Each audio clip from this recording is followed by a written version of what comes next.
पिछले वीडियो में आपने सुना पूर्व युगों में बौद्ध धर्म का प्रचार प्रसार बड़े स्तर पर हुआ था। इस वीडियो में त्रेता युग में बौद्ध धर्म के प्रचार प्रसार होने को सिद्ध किया जाएगा। जय भीम, नमो बुद्धाय। किसी भी युग में किसी भी तहजीब का जनता पर प्रभाव सिद्ध करने के लिए कोई ना कोई पैमाना अवश्य तय करना होता है। यदि बिना किसी मापदंड के किसी संस्कृति को आंकने का प्रयास करते हैं तो वह संस्कृति के साथ सरासर बेईमानी कही जाएगी। इसलिए बिना ठोस आधार लिए किसी समुदाय को बौद्ध या फिर अबौद्ध कहना उचित नहीं होगा। इस संदर्भ में त्रेता युग की गाथाओं, पात्रों तथा जनता द्वारा किए गए कार्यकलापों का विस्तार से विश्लेषण प्रस्तुत करना होगा। तो इस काल में कुछ बुद्धों का अस्तित्व सिद्ध हो सकेगा। चलिए शुरू करते हैं। इस युग में जो गाथाएं उपलब्ध होती हैं उनमें मुख्य परशुराम, गंधर्व, कबंध, रावण और शूद्र मुनि शंभुक से जुड़ी हुई हैं। इस वीडियो में इन गाथाओं की ही समीक्षा की जाएगी। गोस्वामी तुलसीदास कृत रामचरितमानस और वाल्मीकि कृत रामायण में भी श्री रामचंद्र और सम्राट रावण को समकालीन दिखाया गया है। दूसरी ओर उच्च कोटि के उपन्यासकार आचार्य चतुर्सेन शास्त्री इन्हें समकालीन नहीं मानते। यहाँ पर पुस्तक 28 भूत और उनके अनुयायी के लेखक डॉक्टर सूरजमल सीतम का कहना है कि राम और महामना रावण के समकालीन होने से मैं भी सहमत नहीं हूँ, क्योंकि वाल्मीकि रामायण के अनुसार महामना रावण ने देवताओं से युद्ध कर उन्हें हराया और उनके पुत्र मेघनाद द्वारा इन्हें कैद भी दिखाया गया है। इसलिए ये समकालीन नहीं हो सकते। शास्त्री जी ने वयंगर क्षामह पुस्तक में वेदकालीन शंबर की पत्नी और रावण की पत्नी मंदोदरी को बहन बहन तथा इन दोनों को मय दानव और हेमा अप्सरा की पुत्रियां बताया है। पिछले के वीडियो में आप ये देख चुके हैं कि त्रेता काल के आने तक वैदिक कालीन क्षत्रियों का शूद्र कबीला यानी कि वंश तत्कालीन राजनीतिक दावों के कारण चौथा वर्ण घोषित होने से आर्यों में 4 वर्ण स्थापित हो चुके थे। इस चातुर्वर्ण्य सिद्धांत को जनता पर जबरन थोपा जा रहा था। प्रथम वर्ण ब्राह्मण की पठन पाठन, शिक्षा दीक्षा, गुरु पदवी, पुरोहित पदवी आरक्षित थी। अन्य वर्ण क्षत्रिय, वैश्य और शूद्र इन महत्वपूर्ण उपलब्धियों से वंचित थे। हाँ, एक विशेष बात यह थी कि क्षत्रियों में किसी खास को ब्राह्मणों द्वारा अवतार घोषित अवश्य किया जा सकता था। रामचंद्र इस तथ्य का उदाहरण है। ब्राह्मण वर्ग अपने उक्त आरक्षित कार्यों के अतिरिक्त समय पड़ने पर शस्त्र धारण भी कर सकते थे और वे ईश्वर के अवतार भी बन जाते थे, जैसे कि परशुराम थे। त्रेता काल के आते आते क्षत्रियों में 2 वंश, सूर्यवंश तथा चंद्रवंश अस्तित्व में आ चुके थे। चंद्रवंशियों को यहाँ हेय दृष्टि से देखा जाता था। चंद्रवंश अत्रि के पुत्र चंद्र से प्रारंभ हुआ था। इन्हें हेय समझने का कारण संभवतः चंद्र द्वारा गुरु बृहस्पति की पत्नी तारा से संभोग करना और उससे बुध नामक पुत्र उत्पन्न करना था। इस युग में चंद्रवंशियों की संख्या में वृद्धि हो रही थी। इनमें एक हैहय वंश चर्चित था।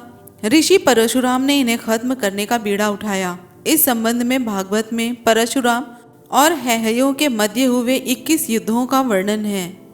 इन युद्धों का रहस्य कर्नल डार्ट ने राजपूतों का इतिहास भाग 1 अध्याय 3 में लिखा है कि चंद्रवंशी बड़ी संख्या में बौद्ध हो गए थे, इसलिए भी परशुराम को शस्त्र उठाना आवश्यक था। यहाँ यह भी बताना उचित होगा कि अहिंसा मूलक अध्यात्मवादी श्रमण धारा वैष्णव धारा के बिल्कुल विपरीत थे। इसलिए बहुदेववादी प्रवृत्ति प्रधान वैष्णवों ने इन्हें अपने शत्रु मानकर इसे प्रेस्टेज इश्यू बना लिया था। इस भावना से इनका बौद्धों से टकराव होना स्वाभाविक ही था।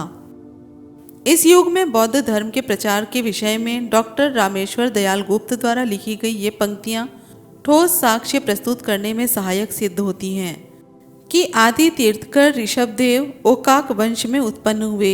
जैन रामायण में इनका वर्णन है। जैन ऋषि ऋषभदेव को जैन साहित्य में महाराजा दशरथ का सौतेला भाई लिखे हैं।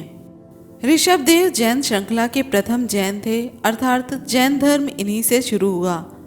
यहाँ यह उल्लेखनीय है कि जब से भी मानव सभ्यता का इतिहास मिलना आरंभ होता है, तब से ये 2 धारा एक साथ प्रवाहित होती मिलती हैं। एक प्रवृत्ति प्रधान हिंसा मूलक बहुदेववादी अलौकिक धारा और दूसरी निवृत्ति प्रधान अहिंसा मूलक अध्यात्मवादी श्रमण धारा। जिसके बारे में हम पहले के वीडियो में चर्चा कर चुके हैं। इस श्रमण धारा की आगे दो शाखाएं चली।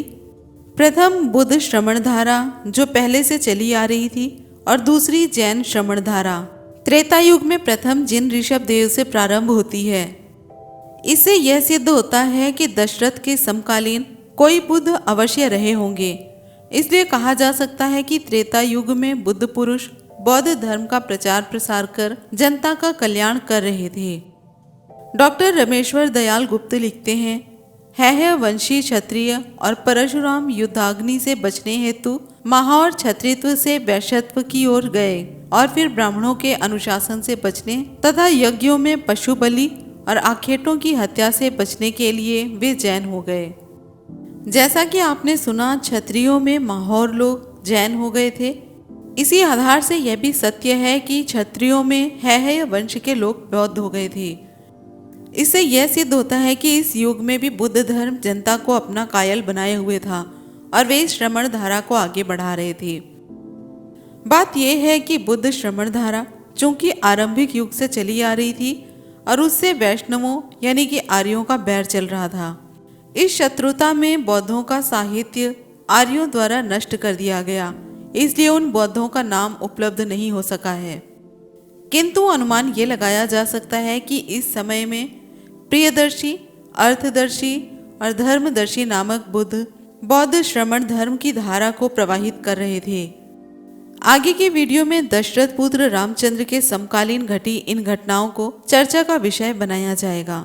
श्री रामचंद्र ने जिन महारथियों की हत्या की उनमें मुख्यतः महिला ताडुका यानी कि तारिका, श्रद्धेय बाली, महामना रावण, कुंभकर्ण, मेघनाथ, कबंध तथा मुनि शंभुक आदि हैं। यहाँ विचारणीय प्रश्न ये है कि इन हत्याओं का कारण क्या था। जनसाधारण इसका रहस्य रामचंद्र का उनसे व्यक्तिगत बैर मानते हैं, जबकि यह उत्तर उचित नहीं है। यदि आदि युग में हुए आर्यों अनार्यों के संग्रामों पर गौर किया जाए तो इसी युग में श्री परशुराम द्वारा है वंशी क्षत्रियों के 21 युद्धों की घटना का परिशीलन करें तो ज्ञात होता है कि यह बैर संघर्ष व्यक्तिगत अथवा प्रजातीय नहीं थे, बल्कि यह विवाद धार्मिक आधार पर हुए थे। इस व्याख्या से यह स्पष्ट होने की आशा है कि यह सभी महारथी बौद्ध रहे होंगे। पहले बात करेंगे गंधर्व कबंध बौद्ध के बारे में। यहाँ सर्वप्रथम कबंध नामक गंधर्व की चर्चा की जाएगी। जब तथाकथित ईश्वर के अवतार परशुराम ने हैहयों यानी क्षत्रियों का वध धर्म के आधार पर किया था, तब यह कैसे हो सकता है कि ईश्वर के अवतार रामचंद्र द्वारा किए कबंध के वध का कारण धार्मिक उन्माद न हो, जबकि दोनों वधकर्ता ही ईश्वर के अवतार हैं और एक ही युग में हुए हैं। परशुराम के समकालीन हैहय वंशी और क्षत्रियों द्वारा श्रमण धारा को अंगीकार करने का वर्णन आप पिछले के वीडियो में देख चुके हैं। इससे निस्संदेह स्पष्ट है कि त्रेता युग से श्रमण धारा का बुद्ध पथ विकास की ओर अग्रसर था। इस आधार पर कहा जा सकता है कि गंधर्व वंशज कबंध भी बुद्ध धर्म में आस्था रखते थे और वे ब्राह्मणों को जन्मजात सर्वोच्च नहीं मानते थे। यह तथ्य गोस्वामी तुलसीदास कृत रामचरितमानस में उपलब्ध है। अरण्य कांड में दोहा 32 से आगे की चौपाई। इसमें राम कबंध को समझाते हैं कि मैं तुझे बता रहा हूँ कि मुझे ब्रह्मकुल यानी कि ब्राह्मण से द्रोह करने वाला तथा उनकी आज्ञा का पालन न करने वाला कतई भी पसंद नहीं है। इन पंक्तियों में यह तथ्य स्पष्ट हुआ है कि कबंध नामक गंधर्व ब्राह्मणों से द्रोह करते थे, तभी तो रामचंद्र को कबंध से अपना विचार प्रकट करने की आवश्यकता पड़ी, अन्यथा वे कबंध को ऐसे शब्द कदापि ना कहते। प्रश्न उठता है कि वह द्रोह क्या था जो कबंध ने ब्राह्मण से किया था। इसका जवाब भी वही मिलता है। गंधर्व कबंध ने ऋषि दुर्वासा जो कि ब्राह्मण थे उनसे विद्रोह किया था। उस ब्राह्मण ऋषि से शत्रुता ठान ली थी, इसलिए रामचंद्र ने उसका वध किया। यहाँ विचारणीय तथ्य ये है कि कबंध ने ऋषि से कैसी शत्रुता ली थी। दुर्वासा से उनका क्या द्रोह हो सकता था? इसका जवाब रामचरितमानस उत्तरकांड के दोहा नंबर 44 से आगे की निम्न पंक्तियों में प्राप्त होता है। इस चौपाई में उल्लिखित रामचंद्र द्वारा दिया गया निर्देश कि पुण्य करने के लिए एकमात्र पुण्य विप्रों की मन कर्म वचन से सेवा करना है, इससे दूसरा कोई पुण्य नहीं है। इस संदर्भ में रामचरितमानस की बालकांड के दोहा 33 से आगे की चौपाइयाँ उल्लेखनीय हैं। ब्राह्मण चाहे ललकारे चाहे धिक्कारे ही, चाहे वह सदाचारी ना हो, चाहे उसमें कोई गुण ना हो, चाहे वह अनपढ़ हो, लालची हो, चाहे व्याभिचारी हो, दुराचारी हो, चाहे मूर्ख हो, पतित हो, फिर भी उसे स्वामी यानी कि गुरु मानना चाहिए और उसकी पूजा करनी चाहिए। शूद्र चाहे गुणों और ज्ञानों में प्रवीण ही क्यों ना हो, वह पूजनीय नहीं है। इसके साथ यदि रामायण बालकांड की बाद की चौपाइयाँ पढ़ लें तो बिल्कुल स्पष्ट हो जाएगा। गोस्वामी जी कहते हैं कि असुर अर्थात देवताओं को न मानने वाले अधम यानी आर्य धर्म में विश्वास न रखने वाले, अभिमानी यानी चातुर्वर्ण्य सिद्धांत में सर्वोपरि माने गए ब्राह्मण को सम्मानित न समझने वाले जब बढ़ते हैं तब धर्म की हानि होती है। अधिक संख्या में होकर वे लोग अनीति करते हैं, आर्यों की नीति के विरुद्ध चलते हैं।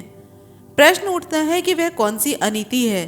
इस प्रश्न का उत्तर आपको इसी चौपाई में मिलेगा कि ये लोग विप्र यानी ब्राह्मण, गाय, सुर यानी देवताओं को सेंधते हैं यानी कि दुख पहुंचाते हैं और खेती योग्य भूमि पर कब्जा करते हैं।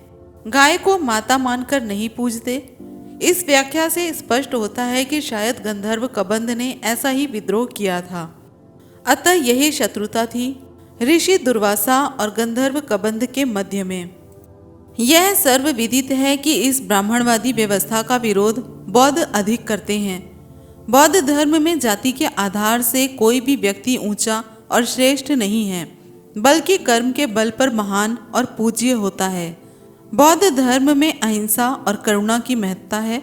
विशेष किसी गाय आदि पशु का खास दर्जा नहीं है। देवताओं के पूजने का कोई प्राविधान नहीं है। बुद्धों के इन सिद्धांतों को मानने वाले आर्यों की दृष्टि में अधमी तथा असुर हैं। बौद्ध धर्म के इन विचारों से आर्यों की धर्म की हानि होती है। यदि संपूर्ण विश्लेषण को गंधर्व कबंध की शत्रुता से जोड़ दिया जाए तो कबंध बौद्ध ही सिद्ध होते हैं। इन मायनों में बौद्ध धर्मी व्यक्ति आर्यों का शत्रु ही होता है। इन पंक्तियों की पुष्टि लेखक जे टालवायस द्वारा लिखित पुस्तक Indian of the Brahmanic age part 1 page number 347 की इन पंक्तियों से हो जाती है। Rama was the champion of the Brahmans against Buddhist, अर्थात राम बुद्ध धर्म के विरुद्ध ब्राह्मणों के समर्थक थे। यहाँ ब्राह्मणवादी श्री राम द्वारा कबंध और शंभुक का वध इस बात के सटीक प्रमाण हैं कि वे अपने राज्य और उसके आसपास के बौद्धों का दमन कर रहे थे। इस काल में बौद्ध धर्म के प्रचालित होने का इससे भी सुस्पष्ट साक्ष्य वाल्मीकि रामायण का यह श्लोक है। इस श्लोक से सिद्ध होता है कि राम के समकालीन बौद्ध धर्म का प्रचार प्रसार हो रहा था।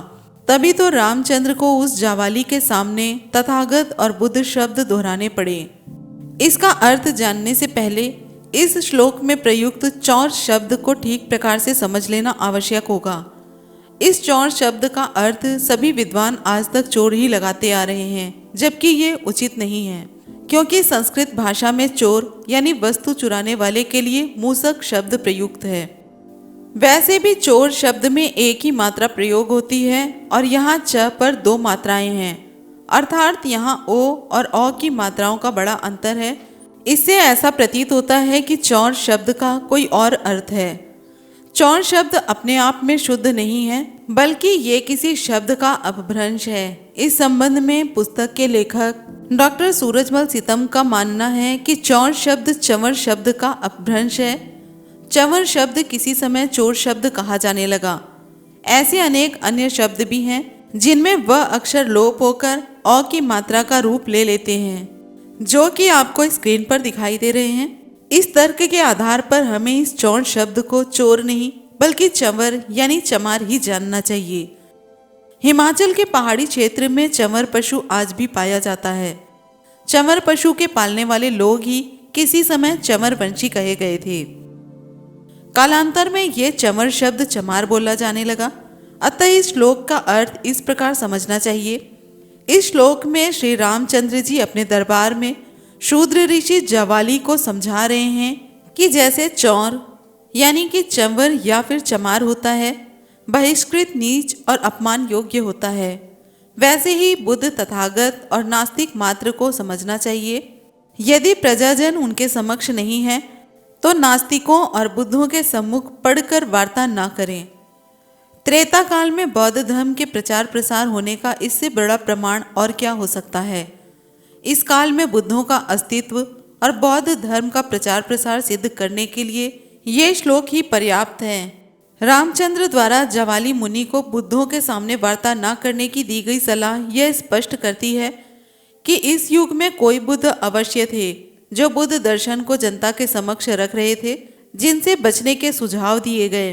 किंतु विडंबना है कि उन बुद्ध का नाम ग्रंथों में उपलब्ध नहीं हो सका कि वो कौन से बुद्ध थे। अवधारणा के अनुसार इस काल में प्रियदर्शी, अर्थदर्शी और धर्मदर्शी नामक बुद्धों ने धम्म का प्रचार प्रसार किया था। अब बात करेंगे बुद्ध उपासक शंभुक मुनि के बारे में। मुनि शंभुक उसी शूद्र वंश के थे जिसके ऋग्वैदिक सुदास थे। पिछले के वीडियो में आप ये देख चुके हैं कि क्षत्रियों में एक शूद्र वंश था। आर्य जनता में ब्राह्मण, क्षत्रिय और वैश्य 3 वर्ण थे।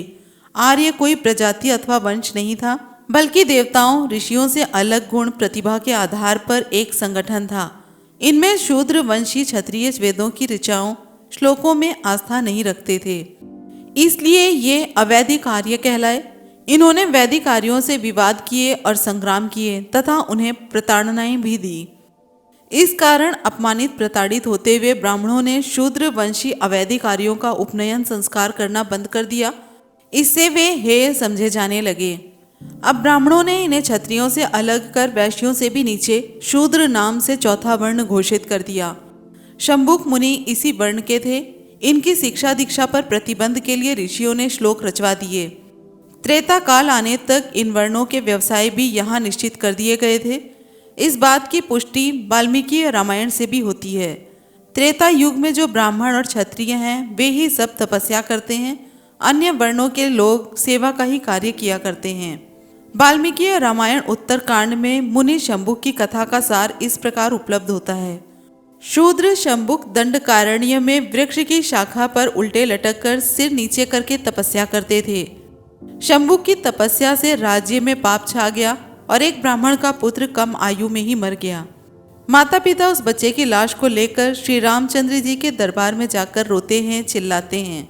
नारद ऋषि श्री राम से इसका कारण बताते हुए कहते हैं कि महाराज, निश्चय ही आपके राज्य की सीमा पर कोई खोटी बुद्धि वाला शूद्र तपस्या कर रहा है। इस कारण ब्राह्मण बालक की मृत्यु हुई है। ऋषियों के समझाने पर राजा राम ने शंभुक का आश्रम ढूंढा तथा उससे उसका परिचय पूछा। परिचय में शूद्र शब्द सुनकर तपस्या करने के अपराध में चमचमाती तलवार से शंभुक का सिर काट दिया। उनका सिर कटते ही उधर ब्राह्मण का पुत्र जीवित हो उठता है। ब्राह्मणवादी व्यवस्था कैसी विडंबना है। राज्य में बसने वाले लोगों में शंभुक शूद्र की तपस्या का दुख, उसकी तपस्या से राज्य में पाप छा जाता है। तपस्या करने वाला शूद्र पापी बन जाता है। उसकी तपस्या से ब्राह्मण का पुत्र भी मर जाता है। शूद्र शंभुक के इतने लंबे समय से तपस्या करने पर केवल एक ही ब्राह्मण का पुत्र मरा। यदि शंभुक की तपस्या करना पाप था, अपराध था, तो बहुत सारी मृत्यु हो जाती, जबकि पापी का पाप तो सारे राज्य में ही व्याप्त रहा था। फिर भी उस पाप ने मात्र एक को ही धर सेधा, वह भी ब्राह्मण का। एक ही ब्राह्मण का, क्षत्रियों का नहीं, वैश्यों का नहीं। पाप के लिए तो राज्य की सारी प्रजा एक समान होती है, वहां तो पाप के कारण महामारी भी फैल सकती थी। दूसरा विचारणीय तथ्य यह है कि जब एक बार कोई प्राणी मृत्यु को प्राप्त हो जाए, क्या वह पुनः जीवित हो सकता है। तीसरी बात है कि क्या कोई सिर नीचे और पांव ऊपर करके पेड़ पर महीनों वर्षों तक लटका रह सकता है। ये बात सभी जानते हैं कि इतनी लंबी अवधि तक लटका जा सकना असंभव है, क्योंकि केवल कुछ घंटों लटकने से ही लटकने वाले व्यक्ति के संपूर्ण शरीर का लहू उसके सिर में केंद्रित हो जाएगा। ऐसी स्थिति में चिकित्सकों और वैज्ञानिकों की मान्यता है कि उसकी मृत्यु ही हो जाएगी। इस प्रकार के प्रश्नों से यहाँ यह निष्कर्ष निकलता है कि इस कथा में वर्णित बिंदुओं को यदि तर्क की कसौटी पर कसा जाए तो ये सभी बातें कपोल, कल्पित और निरर्थक ही साबित होंगी। सत्य कुछ और ही निकलेगा। दरअसल बिना सिर और पैर की यह उल्टी पुल्टी कथा ब्राह्मणवाद की गढ़ी हुई है। ऋषि शंभुक द्वारा तपस्या यानी साधना तो अवश्य की गई थी, किंतु इस प्रकार पेड़ पर उल्टे लटक कर नहीं, बल्कि संतों द्वारा निर्धारित किसी नियम विधि के अनुसार की गई। किसी भी व्यक्ति द्वारा की गई ऐसी साधना अथवा विपश्यना उस व्यक्ति के अध्यात्म में वृद्धि और उनसे संपर्क रखने वाले व्यक्तियों का कल्याण ही करती हैं, अनर्थ नहीं। यहाँ उल्टे लटक कर शब्द विपरीत को आशय में प्रयुक्त हुए हैं। इसकी स्पष्ट मंशा शूद्र मुनि शंभुक को ऋषि नारद द्वारा दिए गए खोटी बुद्धि वाला संबोधन से समझा जा सकता है। कैसी खोटी बुद्धि थी शूद्र शंभुक की, इस आशय को रामचरितमानस में देखिए। इसका अर्थ है शूद्र लोग विप्रों से बाजी लगाते हैं कि हम तुमसे किसी मायने में कम नहीं हैं। वे अपने आप को विप्र समान समझकर उन्हें आंख दिखाते हैं। इतना ही नहीं, विप्रों की भांति अपनी पूजा कराते हैं और निडर होकर परलोक विनाश करते हैं। इस विश्लेषण में यह तथ्य उभर कर आया है कि शंभुक ऋषि वहां के आर्य ऋषि तथा उनके धर्म के विपरीत विचारधारा वाले थे। आर्यों के विपरीत विचारधारा थी वेदों में आस्था न रखना, वर्ण व्यवस्था का विरोध करना, तपस्या करना, आश्रम चलाना आदि। ऐसा प्रतीत होता है कि मुनि शंभुक आर्यों द्वारा प्रतिबंधित विपश्यना ही नहीं कर रहे थे, बल्कि बहुत कुछ और कर रहे थे, जो कार्य आर्यों द्वारा कही गई खोटी बुद्धि को परिभाषित करते हैं। प्रश्न उठता है कि वे कार्य कौन से थे जो शंभुक मुनि द्वारा किए जा रहे थे और जिसके कारण उनका वध किया गया। इसे लेखक ललई सिंह यादव द्वारा बखूबी प्रस्तुत किया गया है। उन्होंने आर्य ऋषि नारद के द्वारा कहलवाया है, दंडक अरण्य यानी वन में एक शूद्र शंभुक तपस्या कर रहा है। उसने आदिवासी महाविद्यालय यानी कि यूनिवर्सिटी खोलकर समस्त अनार्यों को शिक्षित और योग्य बनाना प्रारंभ कर दिया है। उसने एक सैनिक दल तथा समाजोद्धार समिति का गठन भी किया है। इससे आगे की महत्वपूर्ण बात को विराम के मुख से कहलवाते हैं कि अवश्य ही तुम शूद्र तपस्या के फलस्वरूप हमारे राज्य में पाप छा गया है। तुम्हारी यह समाजोद्धार समिति चातुर्वर्ण्य सिद्धांत और ब्राह्मणी कर्मकांड का घनघोर विरोध कर रही हैं। इन सभी कार्यों को करने के कारण ऋषि शंभुक ब्राह्मणों की आंखों में खटक रहे थे। उन्हें भय था कि शायद अनार्यगण शिक्षित और संगठित होकर अपने मूल अधिकारों को प्राप्त करने के लिए संग्राम न छेड़ दें। ऐसे शूद्र के विषय में ही तुलसीदास लिखते हैं, ढोल गंवार शूद्र पशु नारी सकल ताड़ना के अधिकारी। यानी कि ढोल गांव के व्यक्ति, शूद्र, पशु और नारी को प्रताड़ना देते रहना चाहिए। अब प्रश्न उठता है कि शिवकंठ ब्राह्मण का इकलौता पुत्र शैलेंद्र शंभुक की तपस्या के फलस्वरूप मरने के पश्चात भी किस षड्यंत्र के तहत जी उठा। ब्राह्मण मार्कंडेय, मौद्गल्य, वामदेव, कश्यप, कात्यायन, जवाली तथा नारद द्वारा रची गई साजिश का पर्दाफाश ऋषि नारद तथा ब्राह्मण शिवकंठ के मध्य हुई वार्ता में इस प्रकार का होता है। श्रेष्ठ ब्राह्मण, तुम्हारा एक पुत्र है, उसे माध्यम बनाकर हम लोग एक कार्य की सिद्धि करना चाहते हैं। तुम्हारे इकलौते पुत्र को बेहोशी की दवा खिलाई जाएगी। उसे सुरक्षित दशा में राम के दरबार में ले जाकर ये घोषणा की जाएगी कि तुम्हारे राज्य में एक शूद्र शंभुक तपस्या कर रहा है, जिस कारण ब्राह्मण यानी पिता से पहले उसके पुत्र का देहांत हो गया है। इस व्याख्या में मुनि शंभुक ब्राह्मणी चातुर्वर्ण्य सिद्धांत का प्रत्येक दृष्टिकोण से विरोध करते हुए प्रदर्शित होते हैं। त्रेता काल तक ग्रंथों में विपश्या न करना, शिक्षा हेतु विद्यालय खोलना, सैनिक बल का गठन तथा समाज कल्याण समिति आदि कार्यों पर शूद्रों को प्रतिबंध था। ये सभी कार्य शंभुक द्वारा किया जाना ऋषि शंभुक का बौद्ध होना सिद्ध करता है, क्योंकि बौद्ध धर्म में विपश्यना और निर्वाण प्राप्त करने का सभी को अधिकार है। प्रत्येक मानव को शिक्षित करना तथा उसका कल्याण करना बुद्ध दर्शन का मुख्य विषय है। बौद्ध धर्म मैत्री, करुणा और समता का उपदेश देता है। 28वें बुद्ध गौतम ने तो वर्ण जाति, वेदों की अपौरुषीय सत्ता तथा पशु बलि के विरोध में बड़े पैमाने पर आंदोलन चलाया था। ऋषि शंभुक की कार्यशैली और बुद्ध आंदोलन की एक रूपता शूद्र शंभुक को बौद्ध सिद्ध करती है। इस संबंध में निस्संदेह सत्य है कि प्रवर्तकों, शास्त्राओं और संतों द्वारा शिक्षा दीक्षा के प्रचार प्रसार के बिना कोई बौद्ध नहीं बन सकता।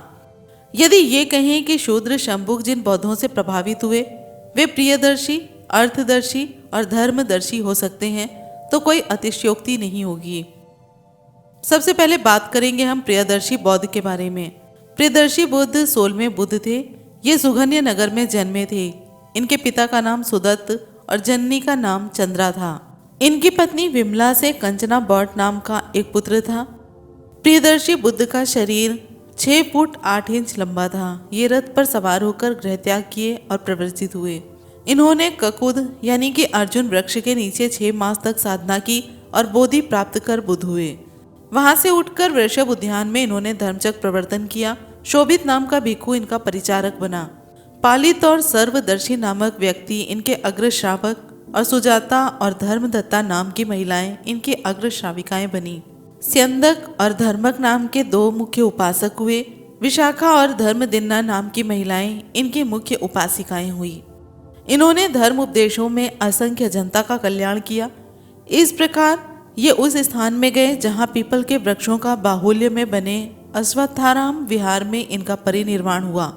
वहाँ की जनता ने प्रियदर्शी बुद्ध का स्तूप उसी विहार में बनवाया। अब बात करेंगे अर्थदर्शी बुद्ध के बारे में।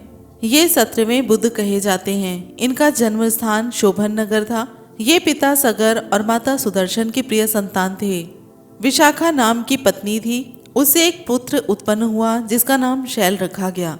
इन्होंने भी गृह त्याग किया और प्रवृत्त हुए। ये चंपक वृक्ष के नीचे साधना करके 8 माह से ज्यादा समय में बोधि प्राप्त किए। अन्य बुद्धों की भांति इन्होंने भी सभी की तरह धर्मचक्र प्रवर्तन किया और इनके उपदेशों से देवलोक भी संतृप्त हुआ। अभय नाम का व्यक्ति इनका प्रधान परिचारक था। शांत और उपशांत इनके 2 प्रमुख शिष्य और धर्मा और सुधर्मा महिलाएं इनकी मुख्य शिष्याएं बनी। नकुल और नरशब 2 प्रमुख उपासक तथा मकिला और सुनंदा इनकी 2 प्रमुख उपासिका थी। अनुमाराम विहार में इनका परिनिर्वाण हुआ। इनके धातु अवशेषों पर इनकी स्मृति में विशाल स्तूप बनाया गया। अब बात करेंगे धर्मदर्शी बुद्ध के बारे में। ये 18वें बुद्ध हुए।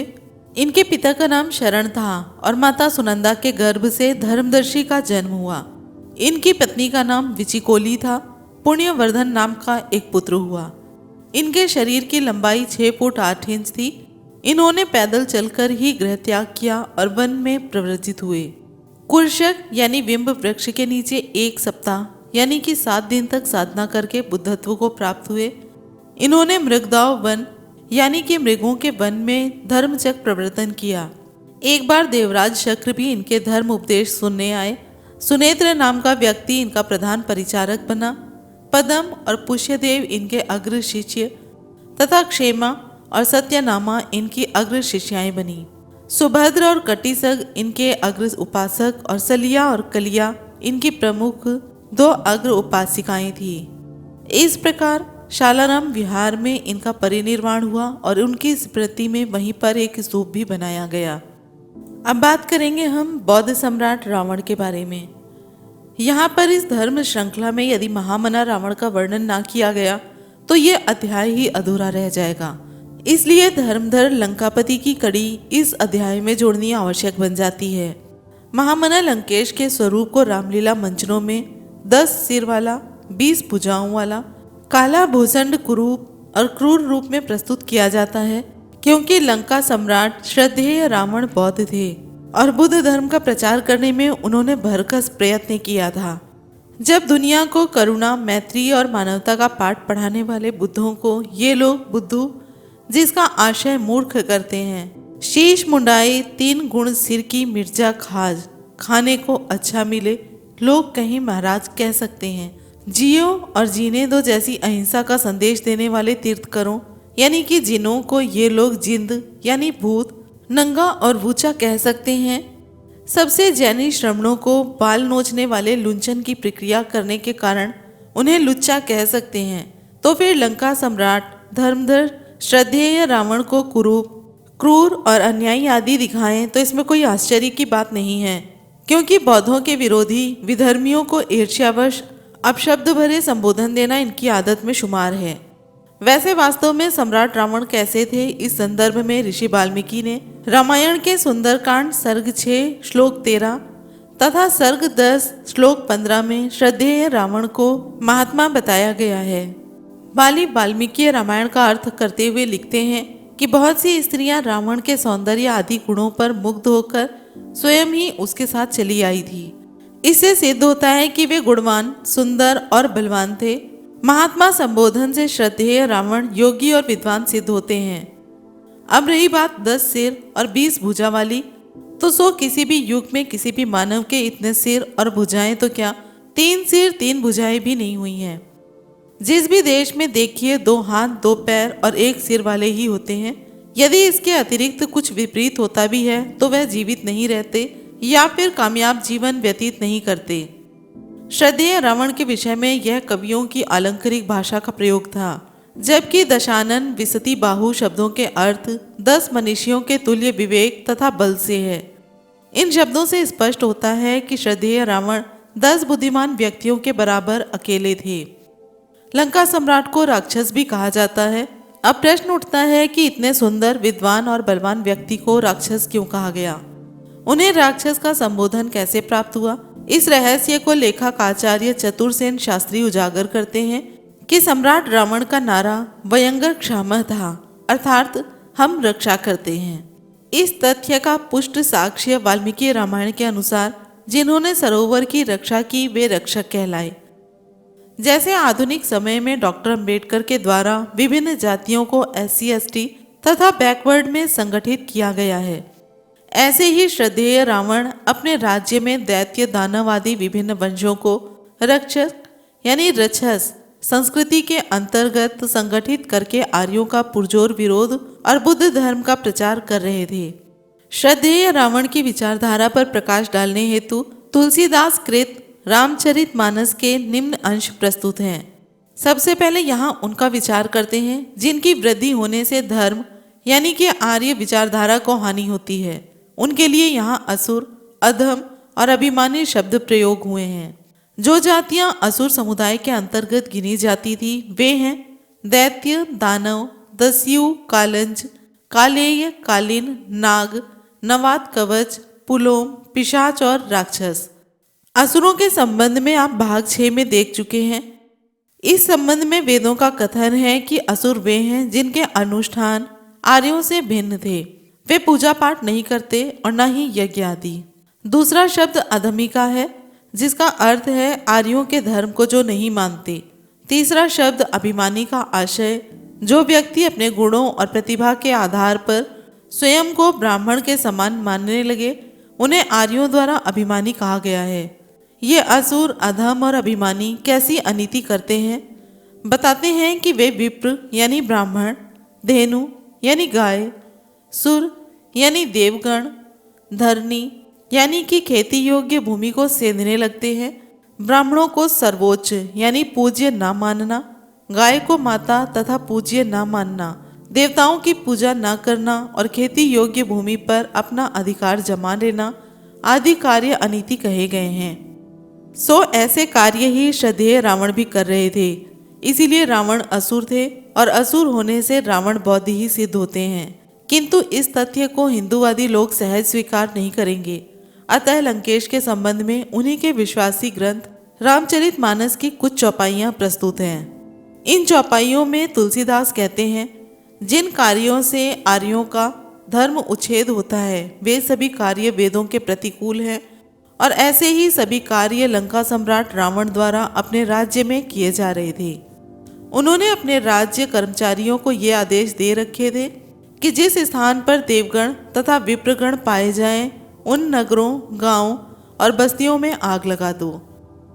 जहां जहां विप्रों को भोज दिया जाता हो, हवन यानी यज्ञ किए जाते हों तथा जो लोग श्राद्ध आदि करते हों उनके कार्यों को विध्वंस कर दो। लंकेश के राज्य में शुभ कार्य कहीं भी नहीं होते थे और उनके राज्य में देवताओं, गुरुओं यानी कि आर्यों के आचार्यों तथा ब्राह्मणों यानी कि कर्मकांडियों का कोई आदर नहीं किया जाता था। यदि इस वर्णन पर बारीकी से विचार किया जाए तो ये सभी कार्य बौद्ध धर्म से मेल खाते हैं।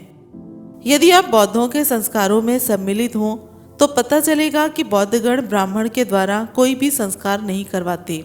उनके अपने संस्कारकर्ता बनते और उपासक होते हैं। इसलिए कर्मकांडी ब्राह्मणों और कर्मकांडों के वे घोर विरोधी हैं। पशु बलि होने के कारण वे यज्ञों में भी आस्था नहीं रखते।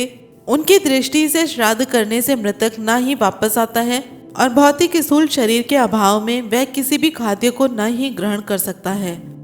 इस आधार से बौद्ध लोग श्राद्ध तर्पण आदि कर्म भी नहीं करते और ये सभी कार्य लंका सम्राट द्वारा नहीं किए जाते थे, बल्कि उनके राज्य में यदि ब्राह्मणों द्वारा ऐसे कार्य होते पाए जाते थे तो वे उनमें बाधा डलवाते थे। इस प्रकार आर्यों ब्राह्मणों का घोर विरोध करने के कारण लंकेश रावण को बौद्ध ही कहा जा सकता है। इतना ही नहीं, आचार्य नरेंद्र देव ने रावण को बुद्ध के समकालीन बताया है। इससे भी बढ़कर सुस्पष्ट साक्ष्य चीनी भाषा में अनुवादित महायानी बौद्धों के ग्रंथ लंकावतार सूत्र है। इसका संपादन बुनियड नेजियो, जो कि जापान के हैं, इन्होंने 1932 ईस्वी में किया था। इसके अंतर्गत भगवान बुद्ध के लोकोत्तर स्वरूप का वर्णन मिलता है। इसमें लंकाधीश रावण को तथागत द्वारा सद्धर्म का उपदेश करने का वर्णन है। इसके अध्ययन से पता चलता है कि लंकाधीश रावण की बुद्ध धर्म के प्रति घनी आस्था थी। वह धर्म को अधिक गहराई से जानना चाहते थे। महामती बोधिसत्व के कहने से सम्राट रावण तथागत से धर्म और अधर्म के संबंध में 100 प्रश्न पूछते हैं। ये सभी प्रश्न निर्वाण, संसार बंधन से मुक्ति, आलय विज्ञान, मनोविज्ञान और शून्यता आदि से संबंधित है। इन सारगर्भित पंक्तियों के पढ़ने के उपरांत सम्राट रावण के बौद्ध होने के संबंध में तिल मात्र भी कोई संदेह नहीं रहता है। इस प्रकरण में श्रद्धेय रावण और महामती का नाम बोधिसत्व के रूप में उभर कर आया है। तथागत से धर्म का उपदेश लेने के लिए महामती नामक महाउपासक ने सम्राट रावण को सुझाव दिए हैं। यहाँ श्रद्धेय महामती का बोधिसत्व होना और सम्राट रावण को किसी बुद्ध से उपदेश सुनना यह सिद्ध करता है कि उनके काल में बौद्ध धर्म का प्रचार प्रसार व्यापक स्तर पर चल रहा था। वाल्मीकि रामायण उत्तरकांड के सर्ग 14-34 के अनुसार सम्राट रावण ने दिग्विजय की थी।